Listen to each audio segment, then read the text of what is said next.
અભય થઈને નિષ્પક્ષતાથી નિરપેક્ષ રીતે વાસ્તવિકતાનો અરીસો રૂપી સચોટ માહિતી લાવતો સત્યની સાથે અભય ટાઈમ્સ। સુરતના નાના વરાછા ખાતે આવેલ પુણા પુરવઠા ઝોન કચેરી ખાતે રાશન કાર્ડ KYC ને લઈ લોકોને પડી રહેલ ધરમ ધક્કાથી કંટાળી લોકોએ હોબાળો મચાવ્યો હતો। સુરતના નાના વરાછા વિસ્તારમાં હોબાળો મચાવ્યો હતો। પુણા પુરવઠા ઝોન કચેરી પર મોટી સંખ્યામાં લોકો ભેગા થયા હતા।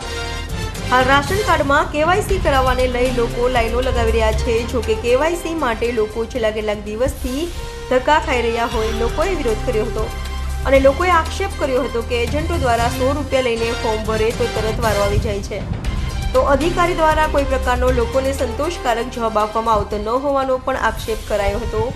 ત્યારે હવે લોકોને પડી રહેલી મુશ્કેલીનો વહેલી તકે નિવારણ આવે તેવી માંગ લોકો કરી રહ્યા છે। મારું નામ હરેશભાઈ છે અને અમારે KYC આધાર લિંક માટે આવ્યા છીએ રેશન કાર્ડમાં, પણ હવે અમારે પ્રોબ્લેમ એવો છે, આધાર કાર્ડ લિંક થયેલું છે પણ નંબર જુદો છે, બરાબર છે। હવે પહેલાં અમે આધાર કાર્ડના બધા પ્રૂફ આપેલા જ હતા, તો ખોટો નંબર કઈ રીતે? હવે એ 300 લોકોની એ જ સમસ્યા છે, બધાને ખોટા આધાર કાર્ડ લિંક થયેલા છે, બરાબર। તો હવે અમે 6 વાગ્યાના અહીંયા લાઈનમાં છીએ, બરાબર।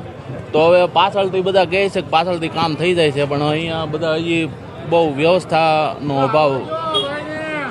અભાવ છે। એટલે અમારી માંગ એ છે કે થોડું વહેલાસર બધાનું કામ થાય એવું કંઈક સરકાર ધ્યાન આપે એમ।